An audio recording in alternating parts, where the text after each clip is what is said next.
Salut à tous, et aujourd'hui on va partir sur une vidéo qui va vous faire découvrir une ville suivant différents points, et aujourd'hui on va commencer avec Hanoï, une ville qui est donc la capitale actuelle du Vietnam, et qui est riche et complexe, marquée par des siècles de développement, d'influences étrangères et de lutte pour l'indépendance.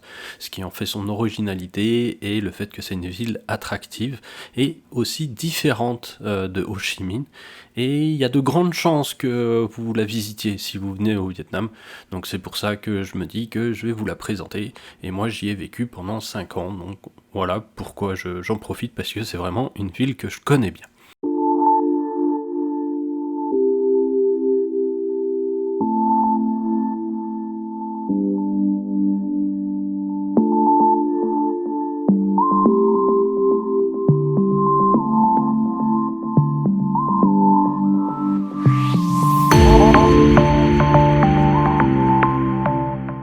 On est parti sur les origines et les premiers royaumes.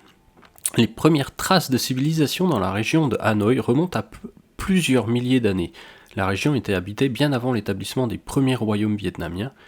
Hanoï est située sur les rives du fleuve Rouge, une région propice à l'agriculture et au commerce. Le premier grand royaume vietnamien, Van Lang, apparut autour du IIIe siècle avant notre ère sous la dynastie des rois Hung. La région de Hanoï faisait partie de ce royaume, bien que ce ne soit pas encore un centre politique majeur à l'époque. La fondation de Tan Long en 1010. L'histoire moderne de Hanoï commence véritablement en 1010 lorsque l'empereur Li Taito, fondateur de la dynastie Li, transféra la capitale Doa Lu, proche de Ninh à Tan Long, qui signifie dragon ascendant. Selon la légende, il aurait vu un dragon s'élever dans le ciel à cet endroit, un signe de prospérité et de bonne fortune.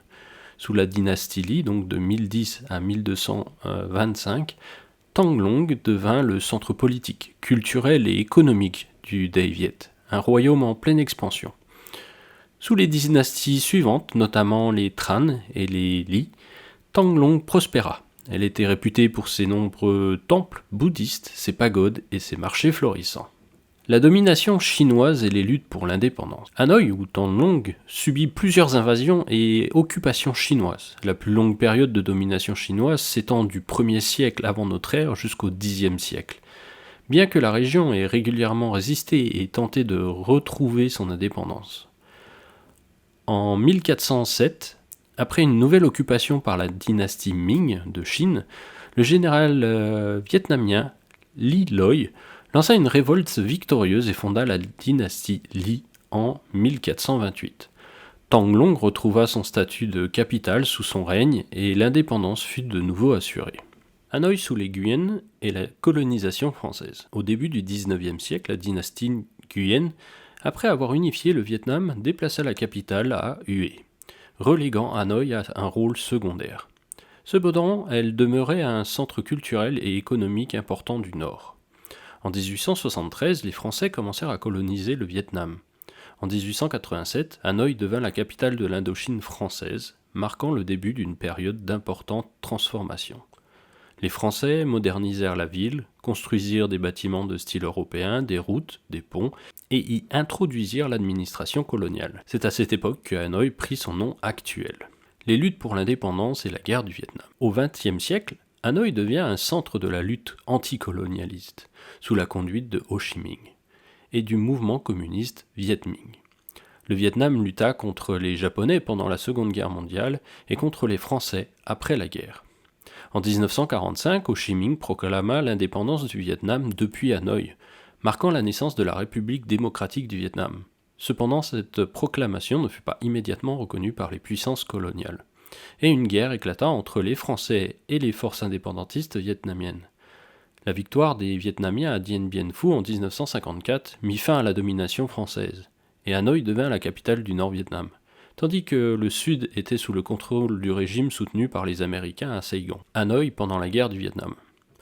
Pendant la guerre du Vietnam, Hanoï fut le centre du gouvernement communiste du Nord et fut lourdement bombardé par les forces américaines dans les années 1960 et 1970, en particulier lors des campagnes aériennes de Rolling Thunder et de Linebacker. Malgré les instructions, la ville resta un symbole de résistance pour les Nord-Vietnamiens. Hanoï après la réunification. En 1976, après la chute de Saigon et la fin de la guerre du Vietnam, le pays fut réunifié sous le régime communiste, et Hanoï devint la capitale du Vietnam unifié. Les premières décennies après la guerre furent marquées par des difficultés économiques, mais à partir des années 1990, avec les réformes économiques appelées Doi Moi, Hanoï commença à se moderniser et à s'ouvrir au commerce international. Aujourd'hui, Hanoï est une ville en plein essor, alliant tradition et modernité. Les anciens quartiers historiques cohabitent avec des quartiers modernes, des gratte-ciel et des infrastructures développées. C'est un symbole du Vietnam contemporain ancré dans son histoire tout en regardant vers l'avenir. Voilà, j'espère que cette première vidéo vous aura plu, afin de découvrir un petit peu et de connaître un peu plus l'histoire de Hanoï. Et pour une deuxième vidéo, on va parler en fait de quoi faire à Hanoï, et je vais essayer de lister les différents points principaux que vous pourriez faire si vous passez quelques jours à Hanoï. J'espère que cette vidéo vous a plu, moi je vous dis à une prochaine fois, d'ici là portez-vous bien. Allez, ciao, bye bye.